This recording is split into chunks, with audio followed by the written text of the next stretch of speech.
প্রিয় দেশবাসী, সম্মানিত দর্শক শ্রোতা ও প্রাণপ্রিয় পাবনাবাসী, আসসালামু আলাইকুম। আমি আপনাদেরকে আওরঙ্গজেব রোড, ইন্দারা মোড়, পাবনা সংক্ষিপ্ত পরিচিতি ও ভিডিও চিত্র আপনাদের মাঝে তুলে ধরব। প্রিয় দেশবাসী, সম্মানিত দর্শক শ্রোতা, প্রাণপ্রিয় পাবনাবাসী, আসসালামু আলাইকুম। এখন আমি আপনাদেরকে পরিচয় করিয়ে দিব আওরঙ্গজেব রোড, ইন্দারা পট্টি, পাবনা সংক্ষিপ্ত পরিচিতি ও ভিডিও চিত্র আপনাদের মাঝে তুলে ধরা হলো। ইন্দারা পট্টি এক সময় এটি পাবনার বিশিষ্ট ও দর্শনীয় স্থান হলেও বর্তমানে এখানে ইন্দারার গন্ধও নেই। এখানে গড়ে উঠেছে ট্রাফিক আইল্যান্ড। তবে ইন্দারাটি মুছে গেলেও নামটি মুছে যায়নি। ব্রিটিশ আমলে এই ইন্দারার পাশে বসেই কথাশিল্পী শরৎচন্দ্র চট্টোপাধ্যায় রচনা করেছিলেন তার সতী গল্প।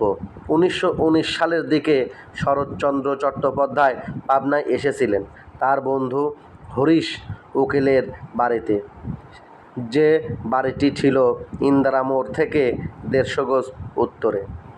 সে বাড়িটিও এখন এয়ার কর্নারে রূপান্তরিত হয়ে মার্কেটে পরিণত হয়েছে।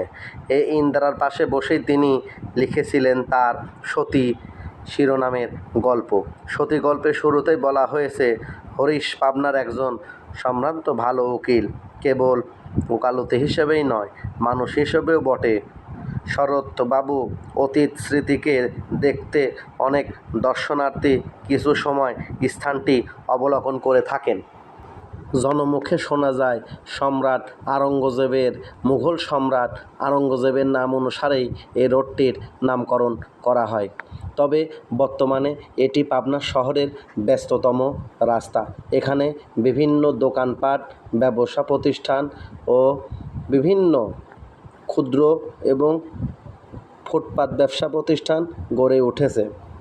এবং এখানে আমি যখন ভিডিওটি করি, ফুটপাত দোকানদাররা একটা আবেদন জানিয়েছে, আমাদের বড় দোকান কেনার কোনো সামর্থ্য নাই, অতএব আমরা এখানে সামান্য জায়গা নিয়ে বেচাকেনা করি এবং ছোট্ট ব্যবসা করি। অতএব আপনি একটু বিষয়টি তুলে ধরবেন।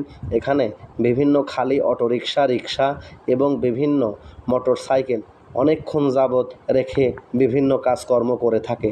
তবে এতে জঞ্জাট এবং যানজটের সৃষ্টি হয়, আমাদের বেচা কেনার চরম সমস্যা হয়। যদি একটু সচেতনতা হয় তবে এগুলা থেকে পরিত্রাণ পাওয়া সম্ভব। যেমন শহরে ঢোকার আগে একটু ফাঁকা জায়গা কোনো পরিচিত ব্যক্তিকে বলে যদি সেগুলা রেখে আসে, তাহলে এখানে যানজটমুক্ত কিছুটা সম্ভব হয়। তবে আমরা যারা মোটরসাইকেল ব্যবহার করি, অবশ্যই এই জনগণের কথা চিন্তা করে মোটরসাইকেলগুলা রাখব, যাতে এই রাস্তাগুলাতে যানজট সৃষ্টি না হয়। আমি তাদেরকে জিজ্ঞাসা করলাম, আপনারা ফুটপাত দখল করে যে ব্যবসা করছেন, এটাও তো অবৈধ। তারা বলল, ভাই আমরা এত টাকা পাবো কই যে দোকান ভাড়া নিব। আমি আপনাদের মাঝে যতটুকু তথ্য পেরেছি জানানোর চেষ্টা করেছি।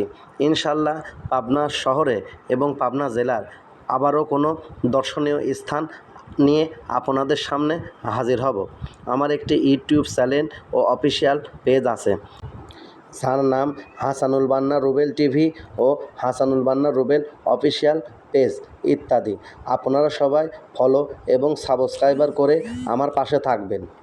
প্রাণপ্রিয় দেশবাসী, সম্মানিত পাবনাবাসী, ধন্যবাদ। আসসালামু আলাইকুম।